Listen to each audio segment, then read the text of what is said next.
Assalamualaikum warahmatullahi wabarakatuh. Perkenalkan, nama saya Lilis Komalasari dari Prodi Manajemen dengan NIM 61201231232024. Di sini saya akan membahas materi kerja tim dalam organisasi. Kerja tim dalam organisasi. Tim kerja dalam organisasi adalah kelompok individu yang bekerja sama untuk mencapai tujuan yang sama. Tim kerja dapat terdiri dari anggota yang memiliki peran dan tanggung jawab yang berbeda, tetapi mereka saling berkolaborasi dan berinteraksi untuk mencapai hasil yang diinginkan. Jenis tim kerja ada 4. Yang pertama, tim fungsional, terdiri dari anggota yang memiliki keahlian dan pengetahuan yang sama dalam bidang tertentu, seperti tim pemasaran, tim keuangan, atau tim produksi. Yang kedua, tim lintas fungsi, terdiri dari anggota yang berasal dari berbagai departemen atau fungsi yang berbeda dalam organisasi. Tujuan tim ini adalah untuk memecah masalah yang kompleks atau menyelesaikan proyek yang melibatkan berbagai aspek organisasi. Yang ketiga, tim proyek, terdiri dari anggota yang bekerja sama untuk menyelesaikan proyek tertentu dalam batas waktu yang ditentukan. Yang terakhir, tim mandiri, terdiri dari anggota yang memiliki otonomi dalam mengambil keputusan dan mengatur pekerjaan mereka sendiri. Karakteristik tim kerja yang efektif itu ada 5. Yang pertama, komunikasi yang baik. Anggota tim harus dapat berkomunikasi secara terbuka dan jelas, saling mendengarkan dan berbagi informasi yang efektif. Yang kedua, kepercayaan. Anggota tim harus saling mempercayai dan merasa aman untuk berbagi ide, pendapat, dan masalah. Yang ketiga, kolaborasi.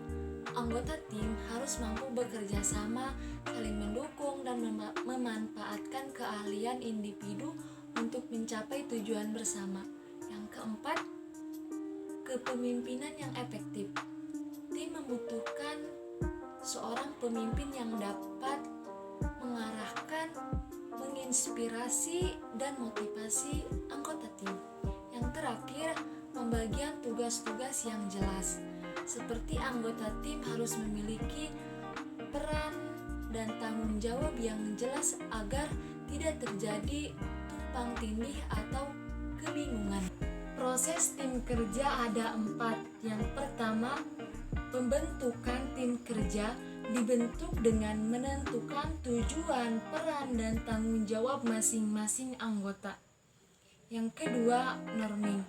Anggota tim mulai beradaptasi dengan peran dan tanggung jawab mereka, serta membentuk norma dan aturan yang mengatur interaksi tim. Yang ketiga, performing. Tim mencapai tingkat produktivitas yang tinggi dan mencapai tujuan yang ditetapkan. Yang terakhir, adjourning. Tim mengakhiri proyek atau tugas mereka dan anggota tim mengevaluasi hasil kerja dan pengalaman mereka. Adapun untuk keuntungan tim kerja, diversitas adalah tim kerja yang terdiri dari anggota dengan latar belakang dan keahlian dan pengalaman yang berbeda dapat memberikan perspektif yang beragam dan solusi yang lebih kreatif. Kolaborasi. Tim kerja memungkinkan anggota untuk saling bekerja sama, membagi tugas, dan memanfaatkan keahlian individu untuk mencapai tujuan bersama. Pembagian beban kerja. Dalam tim kerja, tugas dan tanggung jawab dapat dibagi di antara anggota tim, sehingga mengurangi beban kerja individu. Pembelajaran dan pengembangan. Anggota tim dapat saling belajar dan berkembang melalui pertukaran pengetahuan dan pengalaman. Kerugian tim kerja ada 3. Yang pertama, kurangnya komunikasi. Jika anggota tim tidak berkomunikasi dengan baik, informasi penting dapat terlewatkan atau salah dipahami. Hal ini dapat menghambat kemajuan proyek dan menyebabkan kebingungan.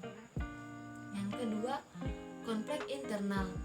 Jika ada konflik antara anggota tim, hal ini dapat mengganggu kerjasama dan menghambat produktivitas. Konflik yang tidak terselesaikan dengan baik dapat merusak hubungan tim dan mengurangi motivasi anggota. Yang terakhir, kurangnya kepemimpinan yang efektif. Jika tim tidak memiliki pemimpin yang mampu mengarahkan dan mengkoordinasi upaya mereka, maka tujuan tim mungkin tidak tercapai dengan efisien. Kurangnya arahan dan pengawasan dapat menyebabkan kebingungan dan ketidakjelasan dalam tugas yang harus dilakukan.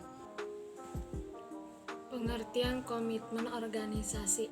Komitmen organisasi adalah sikap positif terhadap organisasi tempat bekerja mereka, yang mencerminkan loyalitas, keterikatan, dan keinginan untuk berkontribusi pada kesuksesan organisasi. Bentuk komitmen organisasi ada 3. Yang pertama, komitmen efektif. Karyawan mencintai dan merasa terikat pada organisasi. Yang kedua, komitmen kontinu. Karyawan merasa terikat pada organisasi karena alasan ekonomi atau praktis. Yang terakhir, komitmen normatif. Karyawan merasa terikat pada organisasi karena keterikatan moral atau etika. Ciri-ciri komitmen organisasi ada 3. Yang pertama, kesediaan untuk membantu organisasi mencapai tujuannya. Yang kedua, loyalitas baik kepada organisasi maupun rekan kerja. Yang terakhir, memiliki identitas dengan organisasi. Aspek komitmen organisasi ada 3. Yang pertama, komitmen terhadap tujuan organisasi. Yang kedua, komitmen terhadap tugas kerja. Yang terakhir, komitmen terhadap rekan kerja. Faktor-faktor yang mempengaruhi komitmen organisasi: keadilan dalam memperlakukan karyawan, lingkungan kerja yang kondusif, karir yang menarik, dan kesempatan pelanggan. Materi selanjutnya saya akan membahas materi pengendalian. Definisi pengendalian. Pengendalian adalah pengukuran dan perbaikan terhadap pelaksanaan kerja bawahan agar rencana-rencana yang telah dibuat untuk mencapai tujuan-tujuan perusahaan dapat diselenggarakan. Pengendalian bertujuan supaya proses pelaksanaan dilakukan sesuai dengan ketentuan-ketentuan dari rencana.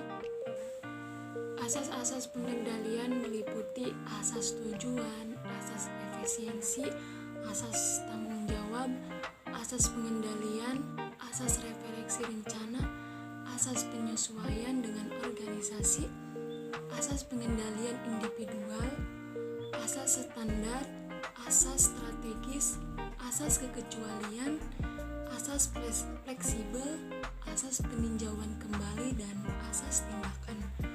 Adapun untuk jenis-jenis pengendalian meliputi pengendalian intern, pengendalian eksternal, pengendalian resmi, dan pengendalian konsumen.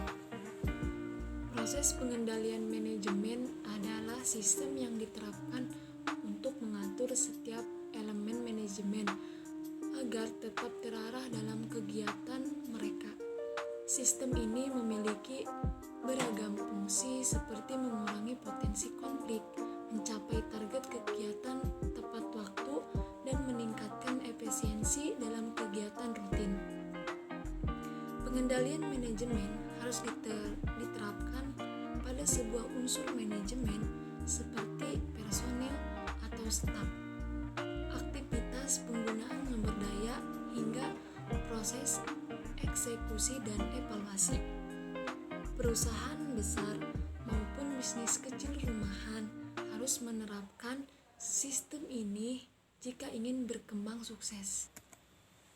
Cara dan langkah-langkah pengendalian manajemen: perencanaan program, penentuan tujuan, penentuan durasi program, penentuan para penanggung jawab, perencanaan manajemen risiko, perencanaan pembiayaan, pelaksanaan dan pengawasan, pencatatan dan akunting, laporan dan evaluasi.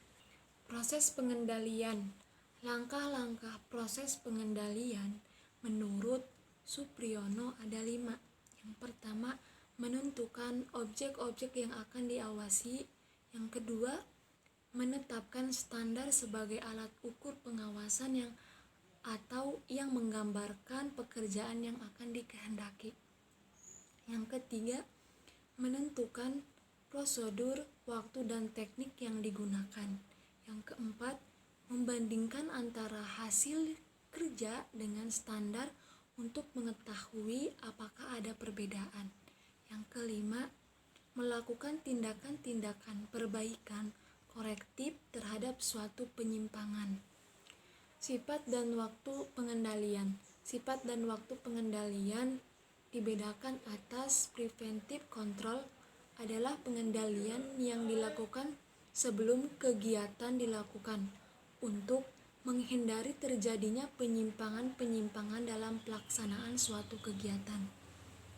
Repressive control adalah pengendalian yang dilakukan setelah terjadinya kesalahan dalam pelaksanaan suatu kegiatan dengan maksud agar tidak terjadi pengulangan kesalahan. Pengendalian saat proses dilakukan, jika terjadi kesalahan segera diperbaiki. Pengendalian berkala adalah pengendalian yang dilakukan secara berkala, misalnya per bulan. Pengendalian mendadak adalah pengawasan yang dilakukan secara mendadak untuk mengetahui peraturan-peraturan yang telah dilaksanakan dengan baik. Alat-alat pengendalian manajemen ada 3 macam, yaitu yang pertama, akuntansi dan anggaran perusahaan, yang kedua, statistik, yang ketiga, komputer dan pengolahan data. Pengertian manajemen konflik. Manajemen konflik adalah proses yang digunakan untuk mengatasi dan mengatur konflik yang terjadi dalam bisnis atau organisasi. Konflik adalah hal yang rawan terjadi di dunia bisnis karena persaingan yang sangat ketat, namun konflik dapat diminimalisir dan dicegah dengan mengimplementasikan manajemen konflik yang baik. Ini penting untuk mengelola konflik agar tidak menyebabkan perpecahan, permusuhan, dan persaingan yang tidak sehat, serta mempengaruhi produksi.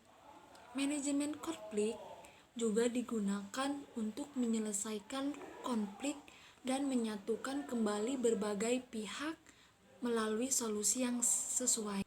Fungsi manajemen konflik memiliki beberapa fungsi utama, diantaranya mencegah timbulnya konflik, mengelola konflik yang sudah terjadi, menyelesaikan konflik, meningkatkan kualitas hubungan, mengembangkan keterampilan komunikasi, meningkatkan produktivitas, menjaga stabilitas organisasi, mengembangkan kemampuan negosiasi, meningkatkan kemampuan dalam mengelola emosi, membuat organisasi lebih adaptif, mengembangkan kemampuan dalam mengelola perbedaan, mengembangkan keterampilan dalam mengambil keputusan, dan yang terakhir, meningkatkan kualitas pengambilan keputusan.